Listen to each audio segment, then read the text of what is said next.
Welcome to English with Zenko Master. Get ready to learn something new today. Every evening my family sat together for dinner. The table was full of voices, laughter, and movement, but I always felt quiet inside. I sat at the edge, next to the window, where I could look outside while everyone else talked. My younger brothers, Max and David, were always loud. They made jokes, told stories about school, and asked for more food. My parents smiled at them, answered their questions, and sometimes laughed so hard that tears came to their eyes. I usually just listened. If I spoke, no one really noticed. If I stayed silent, no one asked why. I used to try harder when I was younger. I would talk about school or share something I drew or wrote, but my words often disappeared under someone else's louder voice. After a while, I gave up. It didn't feel good to try and be ignored, so I stopped trying. That evening, Max was talking about a football match, and David was showing his new game on his phone. My parents watched and gave them all their attention. I looked at the chicken on my plate and moved it around with my fork. I wasn't really hungry, but I kept eating so I could leave the table sooner. After dinner, my mother asked me to help clean up. I said yes, as I always did. Max and David had already run to the living room. My dad followed them, laughing at something Max said. I carried the plates to the kitchen and started washing them. My mom dried them quietly next to me. We didn't talk much. When I was younger, I used to ask her questions or tell her about my day, but she usually gave short answers. I began to feel like I was bothering her, so I stopped.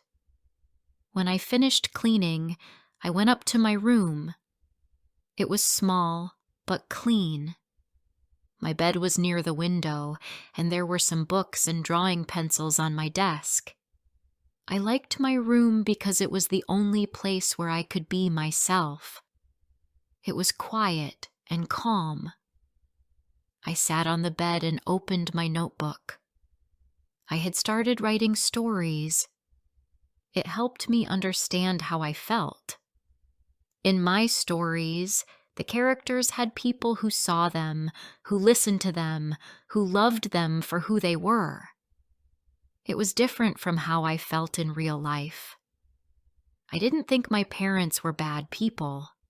They worked hard and gave us everything we needed. But sometimes it felt like they only saw 2 of their 3 children. Max was the funny one. David was the smart one. And I didn't know who I was to them. At school, I felt a little better. I had 2 close friends, Maria and Lisa. They always made me feel welcome.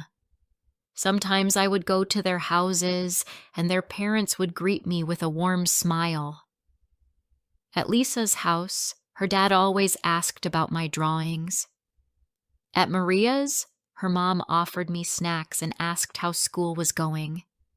It felt good to be seen, even if it wasn't at home.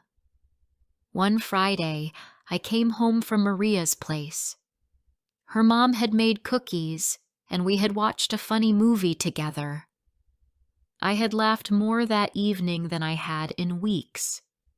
When I opened the door to my own house, I hoped someone would ask how my evening was. But no one looked up. Max was playing a game. David was talking to someone online. My mom was reading something on her phone, and my dad was checking emails on his laptop. I stood in the hallway for a moment. Then I quietly walked to my room. Later that night, I tried to write in my notebook, but my mind was full. I kept thinking the same thing.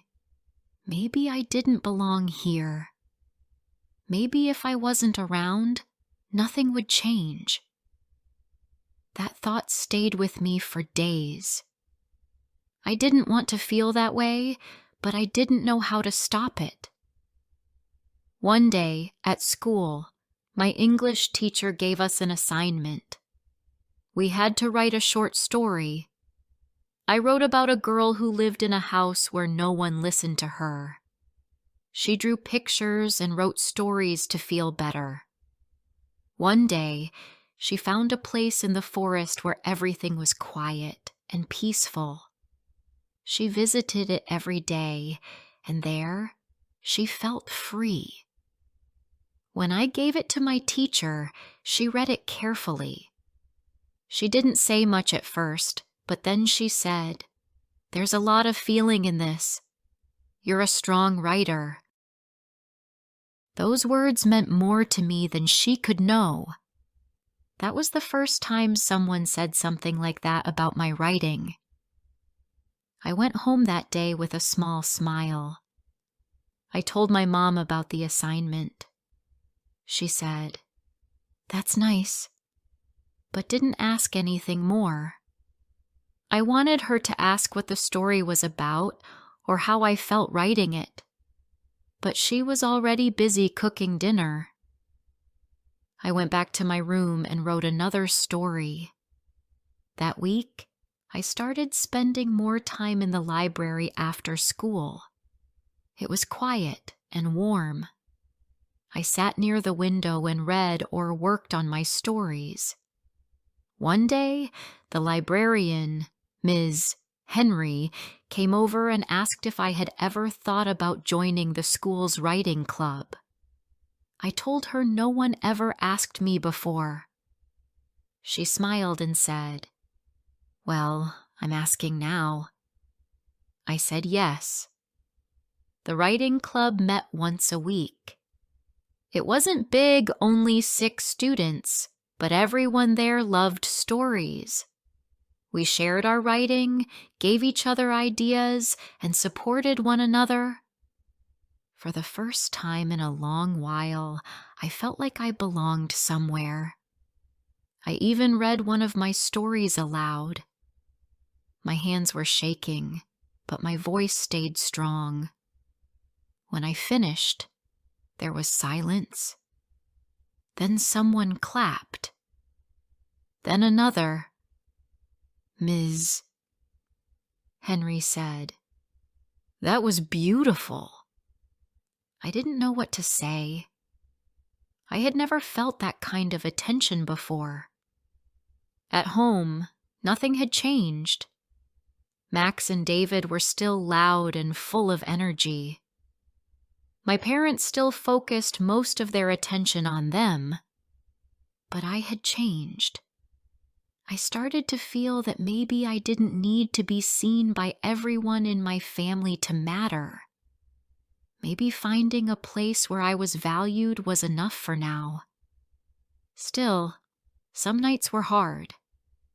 I would hear laughter from the living room and wonder why I didn't feel part of it. Sometimes, I thought about leaving one day, going to a new city for college, starting over, finding people who understood me. But until then, I had my stories, I had my friends, I had the writing club. Those things made me feel real. One evening, my dad knocked on my door. That was rare. He asked how I was doing and if I needed help with school. I was surprised but nodded. He sat down for a few minutes and told me he was proud that I was doing well. I wanted to believe him. I wanted to think that maybe, just maybe, he was starting to see me. When he left, I sat on my bed and looked at the stars outside. They were small and far away, but they were still there, still shining, even in the dark. Before I share the rest of my story, Could you please tell me where you're from? It gives me strength to know there's someone out there who listens to me, who understands me. It means a lot to me. The next few weeks passed quietly. I kept going to the writing club, and it became the best part of my week. Every Wednesday after school, I would sit with the other students and share stories. We talked about ideas, characters, and feelings. I didn't have to explain myself too much. People there just understood. I stopped trying to be someone else. I started to write more honestly. One afternoon, Ms. Henry gave me a small notebook as a gift. On the first page, she wrote, "Your words matter. Keep writing." I looked at those words again and again. It felt like a hug in paper form. I thanked her, and she smiled. That notebook became my safe space. I carried it everywhere. At home, things didn't change much. My parents were still busy with work and the boys. But I didn't expect much anymore. I knew what they would notice and what they wouldn't. I still wished for more, but I stopped letting it break me. One Saturday, my mother had a meeting, and my father took Max and David to a sports event. I stayed home alone. It was the first quiet weekend in a long time. I sat on the porch with my notebook and a blanket. The sun was warm, and the street was still. I began writing about a girl who builds a secret garden, a place only she knows, a place where she can be herself, without judgment or noise. I wrote for hours without stopping. When my family came home, the noise returned. Max was telling a long story about scoring a goal. My father said something about traffic. My mother was on the phone. I said hello, but no one answered. I went to my room. As I closed the door, I looked at my reflection in the mirror. My face was calm, but my heart was heavy again. That night, I heard Max say something to my mother in the hallway.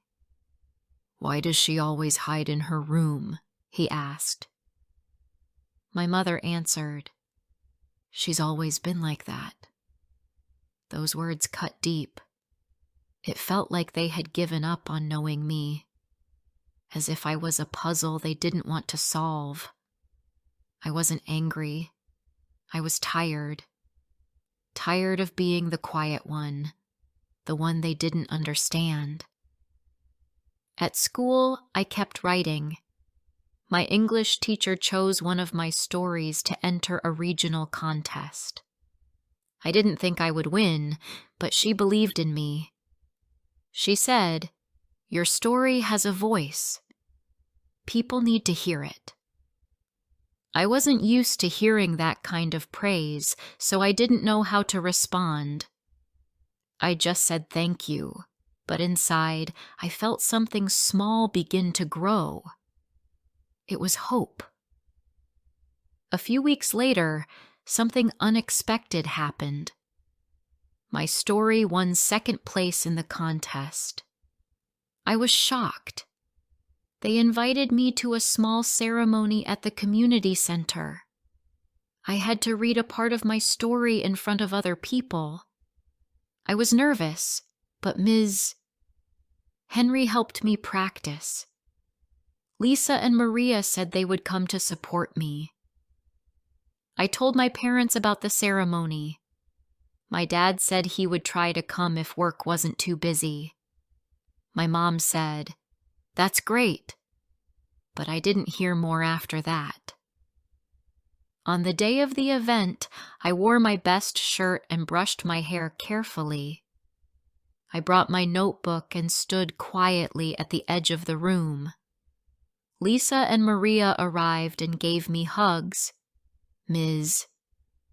Henry smiled at me from the back. I looked around, hoping to see someone from my family, but no one came. When my name was called, I walked to the microphone. My hands were shaking, but I opened my notebook and read the first lines of my story.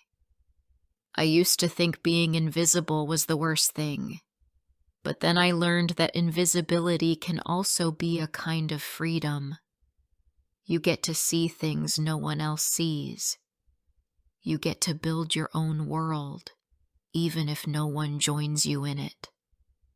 When I finished, people clapped. I looked up and saw smiles. I even saw someone wiping their eyes. I stepped down and returned to my seat. I felt proud and sad at the same time. Proud of what I had done. Sad that my family didn't see it. That evening when I got home, my parents were on the couch watching TV. Max and David were in their room playing music loudly. I stood by the door for a few seconds, holding the small certificate in my hand. My dad looked up and said, "How did it go?" "I won second place," I said. "That's nice," he answered and turned back to the screen. I went to my room and closed the door. I didn't cry. I didn't feel angry. I just felt empty. Later that night, I sat at my desk and looked at the certificate again. Then I opened my notebook and wrote a letter not for school, not for a contest, just for me. In it, I said everything I had held inside for years. I wrote about feeling like a stranger in my own house, about sitting at the dinner table and feeling invisible, about the pain of being forgotten. I didn't plan to show it to anyone, but writing it helped me understand something important. I wasn't alone in the world. I had my words. I had people outside my house who saw me. That meant something. That meant a lot. One Sunday, Ms. Henry gave me a flyer. It was for a summer writing program at a college in the next town. It was for teenagers who loved writing. She said I should apply. "I don't think my parents would let me," I said. "Try anyway," she said. You never know. That night, I showed the flyer to my mom. She read it quickly and said, "That's far. We'd have to drive you there." "I could go with a friend," I said. "It's only for 2 weeks." She handed it back to me. "We'll see." Those words usually meant no, but I decided to apply anyway. I wrote the application myself, sent my best story, and waited. A month later, I received an email saying I had been accepted. I ran downstairs to show my parents. My mom was surprised. "You really got in?" she asked. "Yes," I said. They said my writing showed real promise. My dad looked at the email and nodded. "That's good." For a moment, I thought they might say no, that it was too far or too expensive. But after a long pause, my mom said, "Okay, if you want to go, we'll help you pack." I didn't smile right away. I didn't jump with joy. I just felt calm. It felt like a small door opening. That summer, I went to the program. I lived in a dorm with other students my age. Every day we wrote stories, shared ideas, and listened to guest writers talk about their journeys. It was the first time I had been away from home for more than a few days. And for the first time, I didn't feel like the quiet one. I felt like someone who belonged. One night during the program, we sat around a fire and read our favorite pieces aloud. I read the story about the invisible girl with the secret garden. When I finished, someone said, "That story sounds like you?" And I said, "It is." When I returned home after the summer program, everything looked the same. The walls, the chairs, the kitchen clock ticking on the wall. Nothing had moved, but something inside me had. I wasn't the same quiet girl who used to wait for attention that never came. I was still quiet, yes, but I had found something more important than noise. I had found my voice. My parents picked me up from the train station. They asked how the program went, and I told them it was good. I didn't say too much. I didn't try to make them understand the way I used to. That was the difference. I didn't need them to understand everything anymore. When we got home, Max and David were waiting. They didn't ask much either. They never had. I went to my room, put down my bags, and sat on the bed. I looked around. My notebook was still on the desk, just where I had left it. I opened it and read the last few lines I had written at the program. I am not invisible. I am simply quiet. There is a difference. I smiled. School started again the next week. I joined the writing club right away. Ms. Henry gave me a big hug and said she missed me. Lisa and Maria wanted to hear all about the summer. For the first time, I felt proud sharing my story. Not nervous, not small, just proud. One day after school, my mom asked me to help her with something in the kitchen. While we were cutting vegetables, she said, "I saw your story from the summer program." The teacher emailed a copy. I looked at her, surprised. "She did?" "Yes," she said. "I read it. It was sad, but also strong." I didn't know what to say. My mom continued, "I didn't realize you felt like that. I'm sorry." For a few seconds, everything stopped. She kept cutting, and I kept holding the knife in midair. I had waited years to hear something like that, and now that it came, it felt too big to hold. "It's okay," I said softly. I didn't say much. "No," she replied. "You didn't. And maybe we didn't ask enough." That night, I thought about her words. I didn't expect my whole family to change overnight, but that small moment felt like a beginning. Maybe things could be different. Maybe not perfect, but better. The next weekend, my father knocked on my door. He had never done that before unless it was important. "I heard you're helping organize a reading event at school," he said. "Yes," I answered.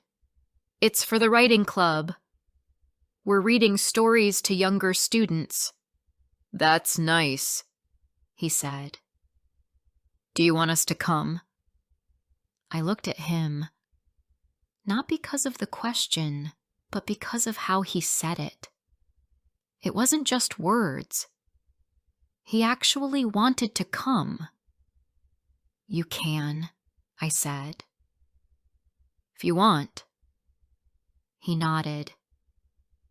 We do. The day of the event, I was nervous. I had written a new story, one about a girl who builds a paper boat to carry her sadness away. She lets it float down a river, and by the end she watches it disappear with the setting sun. It was simple, but I liked it. It felt honest. When I stood to read, I saw my family in the back row. All of them. My mom, Dad, Max, and David. My dad even had his phone out, recording. My mom smiled when I looked at her. Max gave me a thumbs up. I read my story. I didn't rush. I let the words fill the room. When I finished, the room was quiet for a moment. Then there was clapping. Not loud, but warm. Later, when we got home, Max said, "That was good. I didn't know you could write like that." "Thanks," EJ said.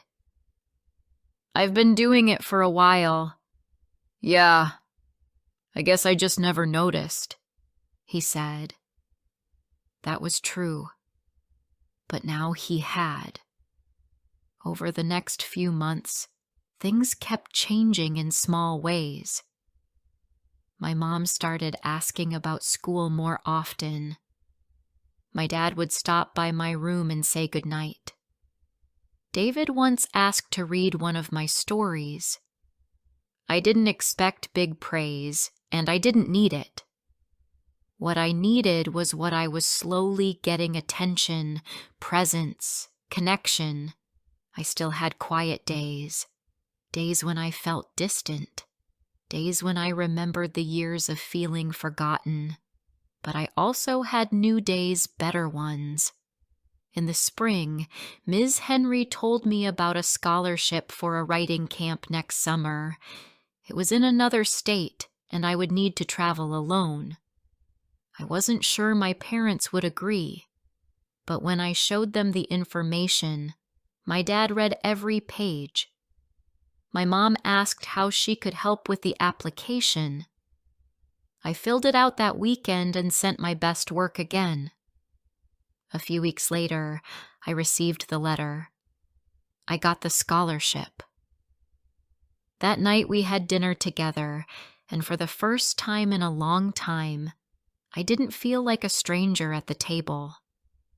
I told them about the camp, what I hoped to learn, and what I wanted to write next. They listened. They asked questions. And I answered not from the corner of the table, but right there with them. After dinner, I went to my room, opened my notebook, and wrote a new story. This one was about a girl who once felt like a shadow in her own home. She watched her family from a distance, believing they couldn't see her. But little by little, they began to notice. First her voice, then her face, then her heart. By the end, she wasn't a shadow anymore. She was part of the picture. And for the first time in her life, she smiled and knew she belonged. I hope have enjoyed the story. Like and comment if you want to hear more soon.